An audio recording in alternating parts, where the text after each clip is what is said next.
Carla Renata, the Curvy Film Critic. The Curvy Film Critic. The Curvy Film Critic. Welcome. All right, Jason, I see you. Look, hold up. He sat up straight. He's like, I walk out the chair. That was hilarious. Talk about low-hanging fruit there, man. You're coming for me now. It's my yours. We're doing I can take it. I can take it. I'm Australian. Clearly you can. Clearly you can. But y'all, I want to expound upon something that was discussed earlier today when the editor was talking about doing things. He was talking about you in particular, about how you were bringing things to the screen that weren't necessarily on the page. It was what you were doing in the quiet moments. Yep. And Anthony, you have some of those moments as well. So I want to just talk to y'all about that from an acting point of view, about when you get a script, clearly there are lines there that you have to adhere to, you know, move the story forward. But it's what's said in between the lines. It's what isn't said that's happening on your faces and in your physical being. And I just want to talk to both of you about how you address that for this particular project. I'll start with you, Anthony. Yeah, originally it was like a in the beginning I was like sitting with like a dog, like a husky outside or something like that. And then at the end I go back out and I'm kind of just like taking in what I know is about to happen, and I'm just kind of sitting with the dog outside at the end of the film. And that all changed when Katheryn was just like, no, like, I remember we shot that last moment, and she called cut, and I thought that we were gonna. I was like, "Where's the dog? Is the dog gonna be here?" And she's like, "No, we don't need that. Like, what we just got just now was the realest reaction and performance I think we're gonna get of you know, from in this movie, and like how that guy would react in this situation." And you know, she's so good at that, like. And Jason, this is your second time working with Katheryn? Yeah. So do you guys have a shorthand as to what you will or will not do when she yells action? Yeah, I think so. I mean, I think she has an immense amount of trust in her actors. Like really, which gives you a sense of, loyalty that you want to perform and give her what she wants. And then also a sense of freedom that, there is no wrong here, or there's no exact right way to do it. And then you're creating an environment, I guess, where with other excellent like-minded actors, that you can have an experience without thinking, I'm going to do this now, I'm going to lean back there, this is the moment I'm going to show you my choices. You can just actually, you've done all your work, the situation's live, and we behave. No one's trying to show up this or give across that. We're just existing, and that for me is like, we're acting. I love it. It's like time travel. We become somebody else, or we're in an alternate universe, and we're playing it out, and we're living these different lives. Just for that little split second. Yeah. Here we are. We're somewhere else doing something else, and I'm not me. I'm not Jason or whatever. You're not Anthony. And that's what I love. It. That's the private little thing as an actor. You go, man. Whatever went down, we had, and that's why I think actors can have good relations over years, because it's like, we don't see it all the time, but we had something happen. We had this experience, and that's a great director and a great film, and they don't come along very often. But it's also great acting. And that's why I brought it up, because both of you are really, really great actors and really great at the subtle. And listening. I mean, you have to listen. You're giving a good interview right now here, because we're having a listen and a conversation. There's no preset agenda. And that's respect as well, which is what this film does. And it gives the audience a lot of respect, the same respect she gives us. Mm-hmm. You are this major, I am this admiral, but make it real. And she demands that it's real. Yeah. She does demand that it's real. Right. And she will not move on until she believes it. Well, I believe you. Thank you. And I'm so happy that y'all gave me a slice of your time today. It was my pleasure to talk to you. Curvy Critic, we're more than happy to. Come on.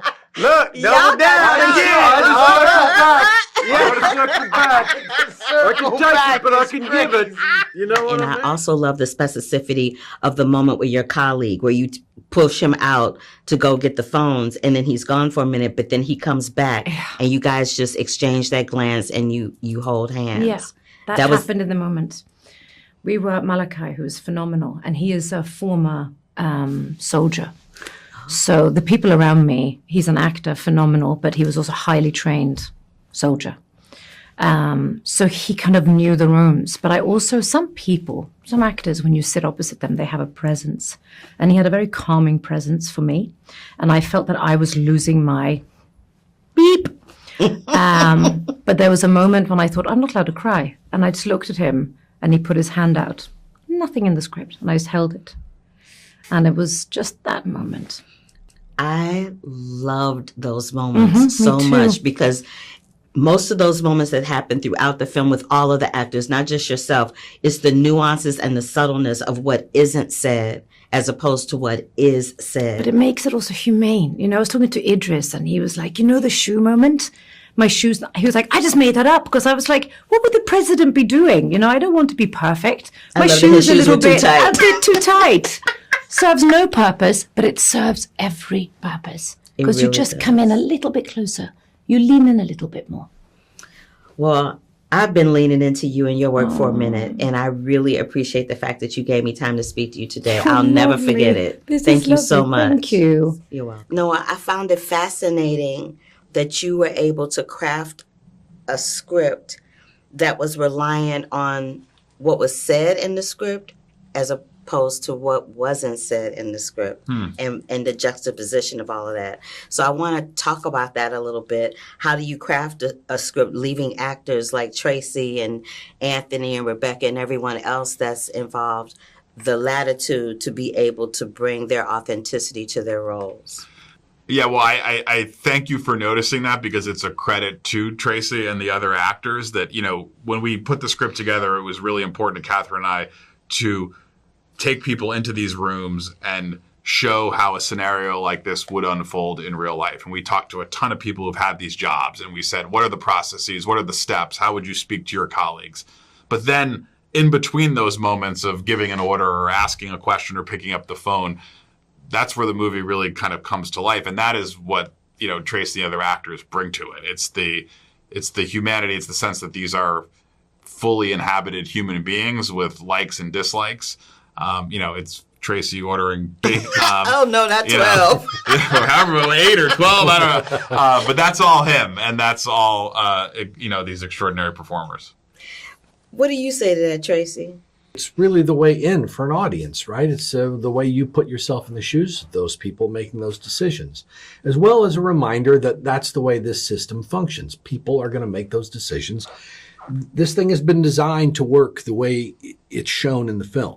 It's by a lot of years and a lot of effort that this machine has been built. Maybe there's a flaw in the concept of the machine because that's the ultimate outcome. It's like, wow, like the guy says in the movie, we did everything right. We did everything we were supposed to do, and this is what we wind up with.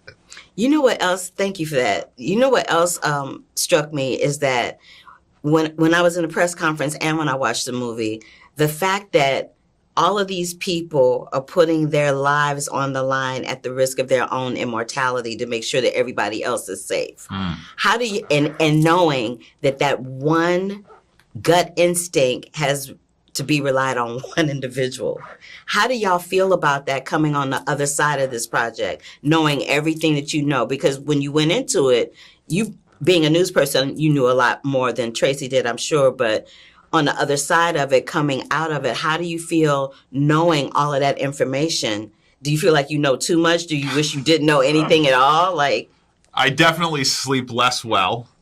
Anytime the topic of the movie comes up, my kids say, stop talking about it. It's upsetting us. The one reassuring thing that I found, I think Tracy agrees, is that these people who hold these jobs are very serious people. Yeah.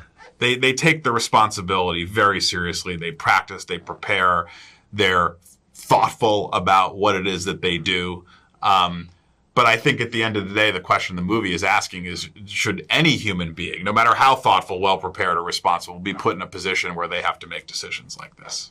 Because when he says, I need a minute, I'm like, well, how long is that minute going to take? And we see the clock, counting down, and it's like 2 minutes. He's talking about he need a minute. I'm like, no, brother, you can't have a minute. You can't have 2 minutes. You we got to do this right now. Exactly. But anyway, that is my time. Thank y'all so much for giving me a slice of yours. I appreciate it. Thanks. Thanks so much. Hold up.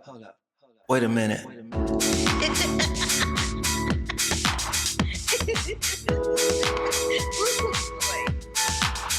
I wish you love, peace, and hair grease. Love, peace, and hair grease, y'all.